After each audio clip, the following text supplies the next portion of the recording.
Good afternoon, everybody. It's Sunday afternoon, and this is Namir from Plexus, and this video is going to show you the 7-minute wonder daily 7-minute routine, first proposed by Mark Whitwell, who was a student of Desikachar, Krishnamacharya's son.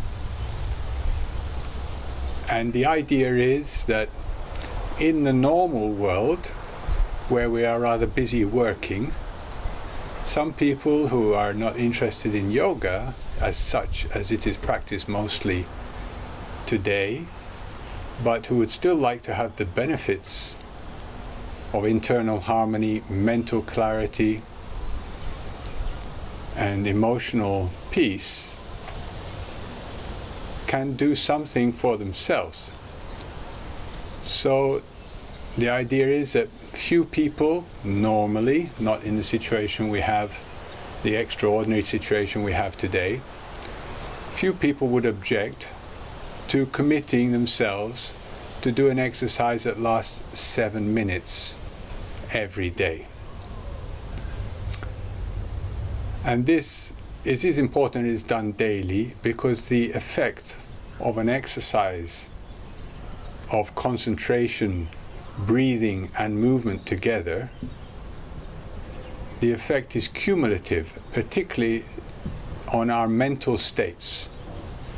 Because the mind, so fast, so quick, it quickly moves on. But if we do something every day, let's say the first thing in the morning, then it kind of builds up. It's not completely forgotten before the next time, the next day goes around. So the cumulative effects of this, and strangely enough, it was recommended to do it for 40 days. So it's a quarantena yoga, quarantine yoga, which quarantine is going to last more than 40 days, but you can do it for 40 days. Can bring about quite a lot of healing, not least in our emotional, psychological condition. The way of this yoga is based around the breath. The mind concentrates on the breath. So it is a meditation yoga, it is a pranayama yoga. In other words, it involves concentration of the mind on one thing, in this case the breath. It involves regulating the breath in a particular way for well-being. This is the internal energies inside our body related to the breath. And it involves certain postures which have the effect of loosening the body, relaxing the body, and bringing harmony or integration, kinetic integration, into our life. So mind, breath and body come together, three become one, and that releases energy and healing. There are certain details which I won't go into too much here, but the in-breath and the out-breath are quite different. The in-breath, we'll do it, why not do it, excuse me.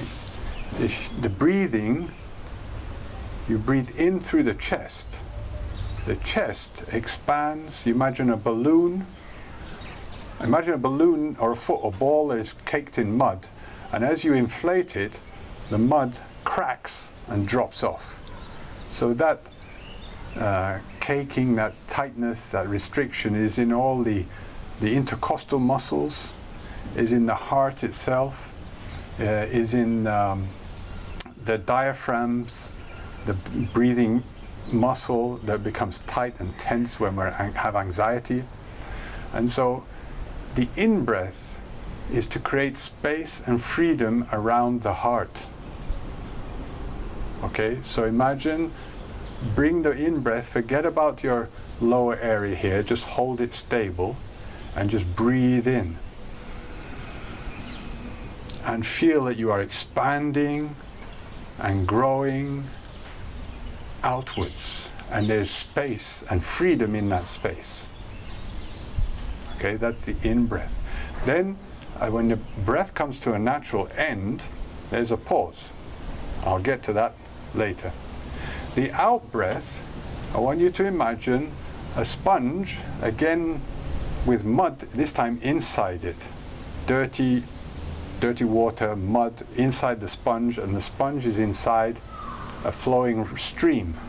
And as you breathe out, you focus on a point below your belly button, right? And breathe out, and you squeeze all your muscles, you squeeze the sponge inside the flowing water.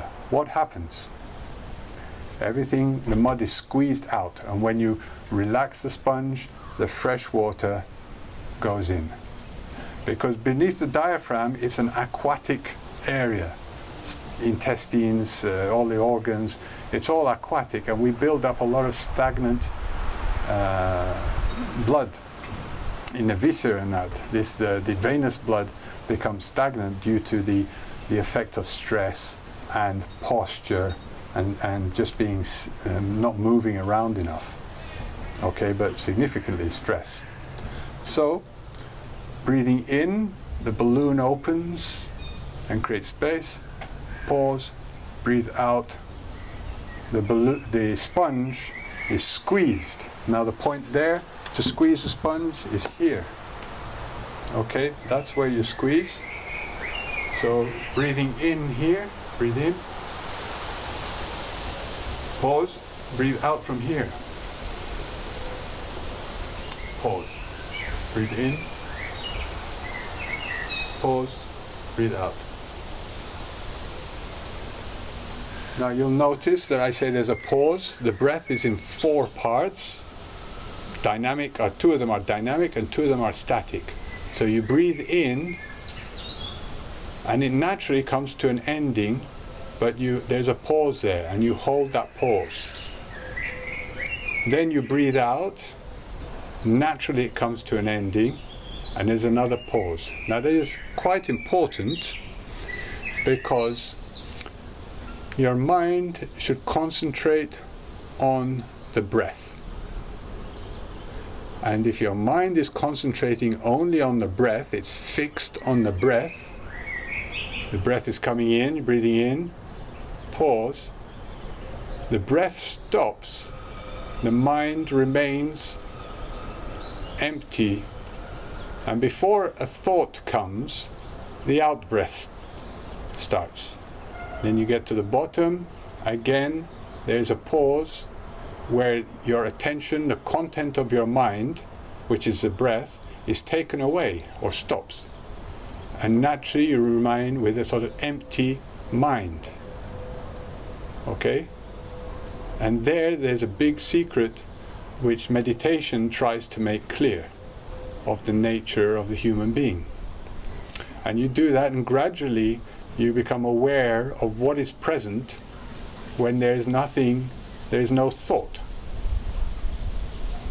So it's better to do it with the eyes closed. Now this breathing, you have to choose a breath which is comfortable for yourself. So more or less, breathing in 3 seconds, 1, 2, 3, pause 1 second, enough to be present. Breathing out, 1, 2, 3, pause. But you can choose any breath that you find you can do that is slower and longer than your normal breath. In other words, it needs your mental concentration. And you maintain that throughout all the exercises. So already in the concentration on the breath, we've got a large part of the power of yoga to bring a change in the way you see yourself and understand yourself. Then the physical part brings in the body into mind, body and breath. And here is important. Just as the mind encompasses and goes beyond the breath, it is the breath which encompasses, moves the body and goes beyond the movement of the body. So, for example, if I'm lifting my hand, I'm breathing in, I breathe in first, then the body moves, the body stops, the breath continues a bit more, pause, then I start to breathe out, then the body moves, the body stops, I continue to empty out the air from my lower and so on. So the breath is larger than the body movement, and the mind is larger than them all. Okay? So there are 5 postures. One is basic standing posture, and you do 5 breaths in each posture. The second one is raising the arms with the breathing, which relaxes the shoulder and, as it were, brings in the aspect of moving the body. The third one is a bowing, uttanasana. You bow down, and that is the head and the neck. The fourth one is a twisting, which releases the hips. The fifth one is the warrior pose. And the sixth one is standing with the arms. No? So I'll just basically go through these. I hope you can see me.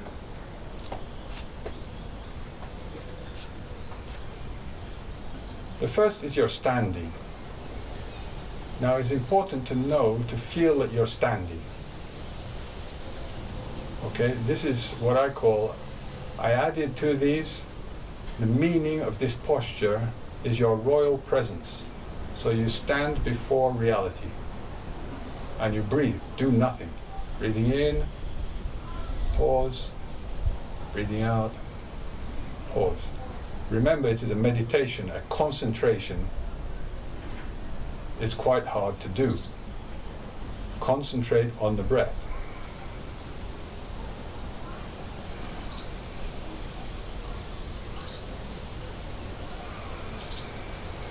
And you do that for 5 breaths. The second one, this is your use of your will or the breath to move the body, and I call this the commander, is where you command your arms to rise. No? Where you're also like the judge saying, all rise, be seated. This is to be clear that you are responsible for what you do in the world. Breathe in. The arms come up. They stop. Keep breathing in. Pause. Start to breathe out. The arms go down. Keep breathing out. Pause. Breathe in.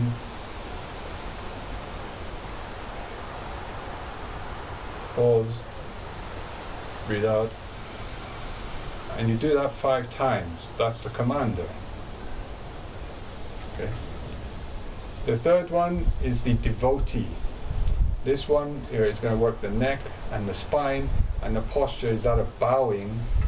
So this is from the point of view of classical or royal yoga. You are a king, you are a queen, you are royalty, you are sovereign. This is a truth. But you should be humble. So your humility is to bow towards, not just command, because then you become a dictator. You bow towards reality in its beauty and complexity. Breathing in. Breathe out, bend the neck, down, touch the ground, breathe out.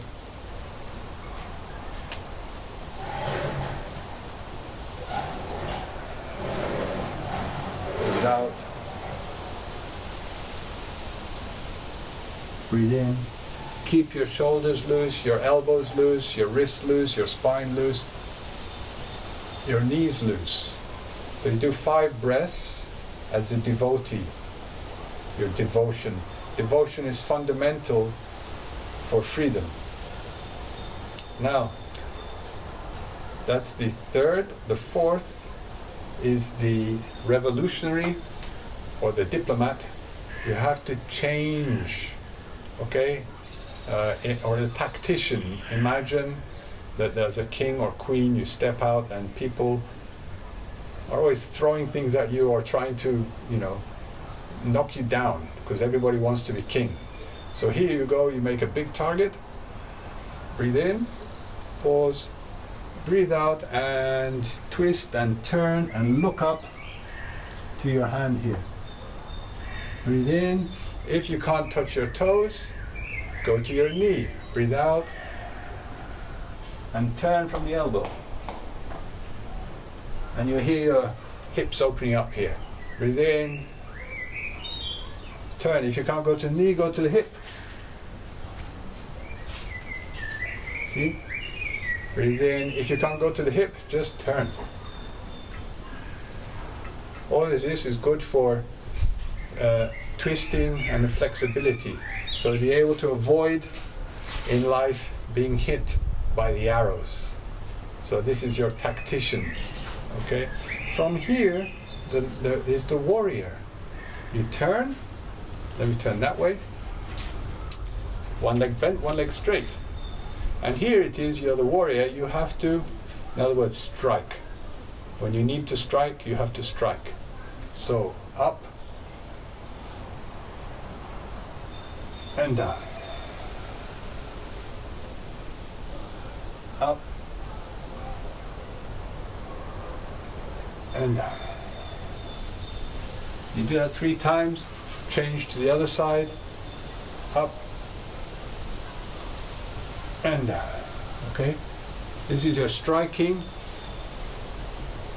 And finally, after, as it were, you've vanquished your enemies, which are mostly internal, things like anxiety, doubt, laziness, self-criticism, egoism, those are our enemies, basically. You turn, you become the lover, you are magnanimous in defeat, in victory, you forgive yourself, everybody else, life, forgiveness, because you have that power.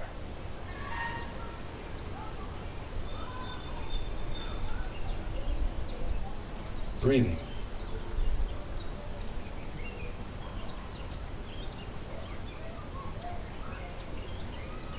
Okay, so that's the sequence, and that should be done every day. Now, if you're ready, let's do it together.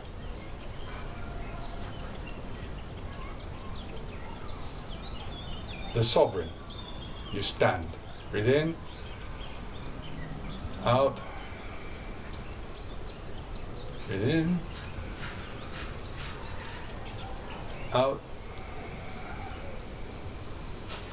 Breathe in. Out. Breathe in. Out. Breathe in. Out. The commander.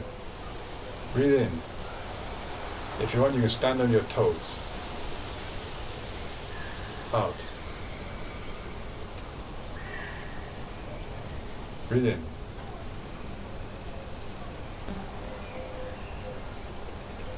Out. Breathe in. Out. Breathe in. Out.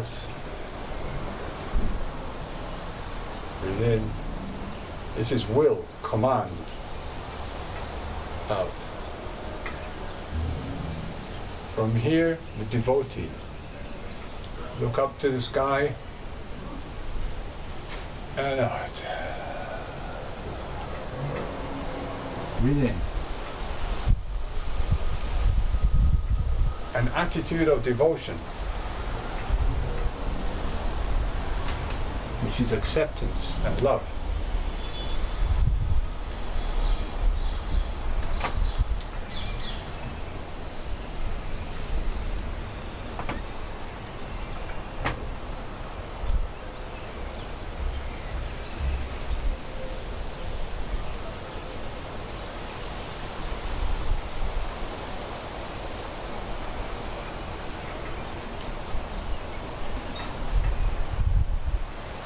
Remember the balloon and the sponge. From devotion, the tactician. Open. Breathe in. Space, freedom. Out. Stability. Breathe in. Out. Breathe in. Out. Breathe in. Out. Breathe in. All right. Okay. Ready for the warrior to vanquish your enemies? Breathe in. All right. Breathe in. Strike with all your spine and your arms. Out. Breathe in. Out. Breathe in. Change. Out. Breathe in. Out. Breathe in. Out. The lover. Breathe in. Forgiveness.